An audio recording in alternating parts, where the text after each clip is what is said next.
Le Christ est ressuscité, Alléluia. Quelle nuit!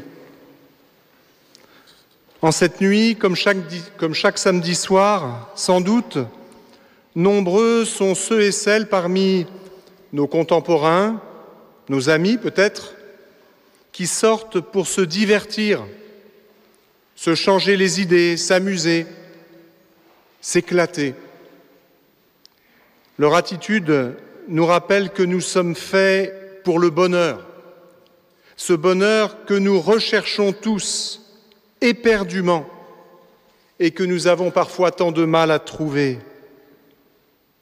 Pour nous, chrétiens, souvent incompris de notre entourage professionnel, voire même familial, cette nuit est la plus belle de toutes.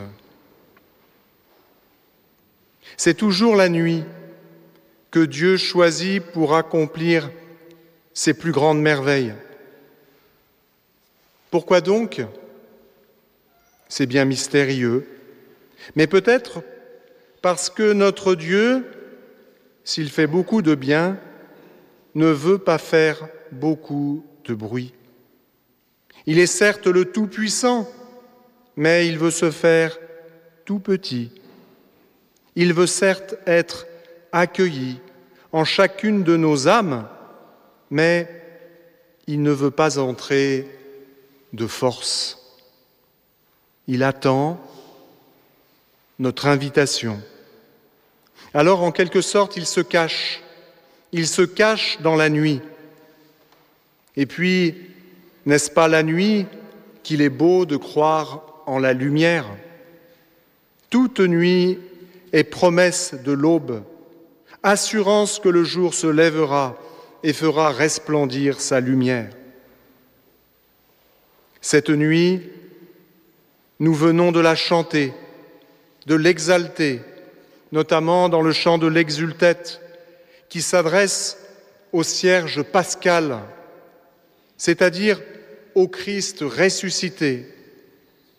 Ô nuit de vrai bonheur, nuit où le ciel s'unit à la terre, où l'homme rencontre Dieu. Ce chant est à la fois d'une poésie magnifique, mais aussi d'une extrême pudeur. Nuit où l'homme rencontre Dieu. La liturgie manie l'euphémisme avec délicatesse. Quelle rencontre! Cet homme qui rencontre Dieu, ce sont les hommes et les femmes de tous les temps, aimés par Dieu, chéris par lui avant même leur existence, créés à son image et à sa ressemblance. C'est chacune d'entre nous. Mais voici que l'être humain est séduit par le diable. Il y a des gens qui n'aiment pas tellement qu'on prononce le mot « diable », car ils trouvent à la fois le mot et la réalité qu'il évoque dépassés, d'un autre âge.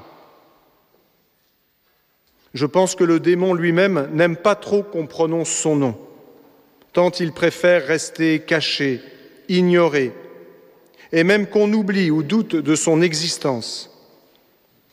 C'est d'ailleurs une de ses plus grandes victoires que de nous faire croire qu'il n'existe pas.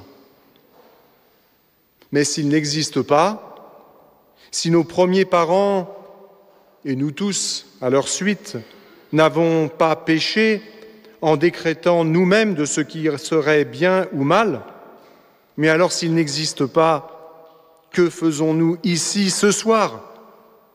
Je vous le demande. Dans ce cas-là, sortons immédiatement pour rejoindre nos amis qui s'éclatent dans la nuit de Saint-Étienne. Nous n'avons alors nullement besoin du salut et de la vie que le Christ veut nous donner en cette nuit. Tout cela, alors, ne serait que pure mascarade. Mais non. Et revenons à ce qui nous rassemble ici ce soir. à cette mystérieuse rencontre entre l'homme et Dieu. Il ne s'agit nullement d'une rencontre passagère, d'un beau roman, d'une belle histoire, où Dieu croiserait notre route pour un moment extraordinaire, puis nous laisserait repartir dans le brouillard, vers nos médiocrités, nos ténèbres, notre malheur. Non, ce n'est pas ainsi que Dieu vient à notre rencontre. Il vient pour rester avec nous et ne plus jamais repartir si nous acceptons d'entrer dans cette alliance. Car c'est bien de cela dont il s'agit. Nous ne devons pas avoir peur des mots quand c'est Dieu lui-même qui les prononce en premier. Il s'agit bien d'une alliance. Dieu veut s'unir à nous. Pourquoi donc? Pour prendre ce qui vient de nous et nous combler de ce qui vient de lui. Nous délivrer de la mort et nous faire don de la vie éternelle. C'est l'admirable échange qui déjà nous a réjouis à Noël. Regardons toujours de plus près ce qui se réalise en cette nuit. Et pour cela, je me dois de vous poser une question. J'ose. Vous est-il déjà arrivé, frères et sœurs, de mourir? Je ne dis pas de vous voir mourir ou de croire que votre dernière heure sur terre est arrivée. Non, ma question est plus profonde. Vous est-il déjà arrivé de mourir? Je vous entends déjà. Si nous sommes là à écouter vos questions saugrenues, c'est que nous sommes bien vivants. Oui, bien sûr. J'avais bien remarqué, moi aussi. Mais vous êtes-vous déjà senti ou su mort par le péché? Et de même, l'autre question qui va avec, vous êtes-vous déjà senti ressuscité par la grâce de Dieu, par le baptême, par le sacrement du pardon? Eh bien, nous les baptisés, nous avons vécu cela. Dieu ne nous épargne pas la mort, mais il est venu nous y chercher. Il est venu nous en extraire, nous en délivrer. Vous regarderez l'illustration de la première page de notre livret de célébration, cette icône qui est très courante chez nos frères orientaux et orthodoxes, qui, nous pouvons le souligner, célèbrent cette année Pâques en même temps que nous, en cette nuit très sainte. On voit le Christ qui part aux enfers et qui ramène, en tenant par la main, Adam et Ève. Cela peut paraître surprenant, mais c'est ainsi que nos frères représentent le mystère de la résurrection du Seigneur. Pas tant le Christ qui sort du tombeau que le Christ qui nous sort du tombeau, qui nous réveille du sommeil de la mort et qui nous prend par la main pour nous introduire au paradis, pour nous faire siéger sur un trône de gloire. Il ne pouvait pas descendre plus bas, mais il ne pouvait pas non plus nous conduire plus haut. En cette nuit de Pâques, où nous nous apprêtons à renouveler nos promesses baptismales, nous sommes tout particulièrement unis aux milliers de catéchumènes qui vont rejoindre la famille. Dans l'Antiquité chrétienne, les catéchumènes, au moment de leur baptême, descendaient dans le baptistère. Le baptistère qui était devant l'autel en forme de croix. Et ils descendaient par le premier escalier, qui comportait 3 marches. pour référence à la Sainte Trinité. Et ce premier escalier était tourné vers le fond de l'église, vers l'Occident, c'est-à-dire vers l'endroit où le soleil se couche, où le soleil meurt, c'est le côté de la mort. Et puis, ils étaient plongés par 3 fois dans ce bain, et puis ensuite, baptisés au nom du Père et du Fils et du Saint-Esprit, ils sortaient de l'eau baptismale. Chaque plongée symbolisait la mort de Jésus, chaque sortie, sa résurrection, et puis ils remontaient par le second escalier, tourné lui vers l'Orient, le côté où le soleil se lève, le côté de la résurrection, et ils remontaient leurs 3 marches, et puis ils étaient ensuite vêtus de leurs vêtements blancs. Oui, mystérieuse et merveilleuse union avec le Christ mort et ressuscité. Dans cette eau, nous avons perdu notre mort et nous avons reçu la vie du Christ. Dans cette eau, le péché y trouve la mort et le pécheur la vie. Comme les Hébreux ont été sauvés par les eaux de la mer Rouge, tandis que les Égyptiens y étaient engloutis et y ont trouvé la mort. Oui, c'est bien la vie avec un grand V que nous avons reçue au jour de notre baptême. C'est une nouvelle naissance. Le Christ est bien celui qui fait revivre les morts, celui qui reconstruit ce qui était dévasté ou ruiné, celui qui guérit les cœurs brisés et soigne leurs blessures.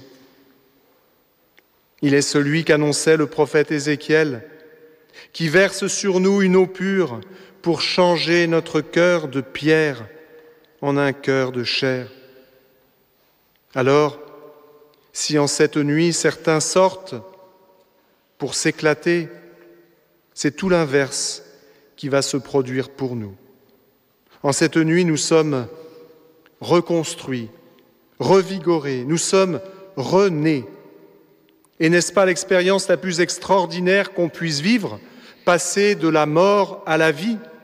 Seul l'amour peut accomplir un tel miracle, car c'est bien l'amour qui fait exister l'autre. Nous l'avons contemplé dans le magnifique récit de la création. Il n'est rien de plus grand, ni de plus beau que de laisser le Christ nous ressusciter à la suite de sa propre résurrection, qui n'a rien de symbolique. C'est un fait. Celui qui était mort est vivant. Il s'est relevé d'entre les morts. En cette sainte nuit de Pâques, nous fêtons donc notre propre résurrection à la suite de Jésus, qui a subi tout cela pour nous, pas pour lui, mais pour nous seuls. Vous êtes tous beaux ce soir, non seulement avec vos tenues blancs ou autres couleurs, paillettes, strass, que sais-je, et vous êtes surtout beaux parce que vous êtes remplis de l'amour du Seigneur.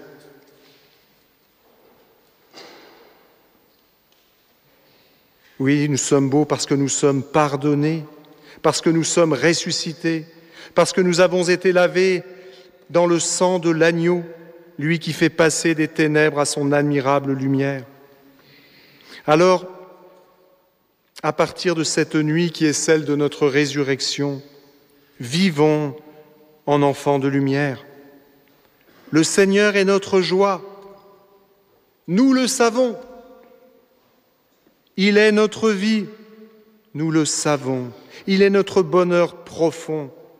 Nous le savons. Notre lumière. Nous le savons également. Alors ne laissons plus le prince des ténèbres que le Christ a vaincu, terrassé par sa résurrection. Ne le laissons plus nous séduire par ses mensonges. Jetons-nous plutôt dans les bras et le cœur de Dieu, ses bras, et ce cœur qu'il a ouvert à tout jamais sur la croix, et qui ne se refermeront jamais, jamais plus, pour nous montrer à quel point il nous aime. Oui, Seigneur, Je n'ai d'autre bonheur que toi. Tu es toute ma joie. Amen. Alléluia. Alléluia.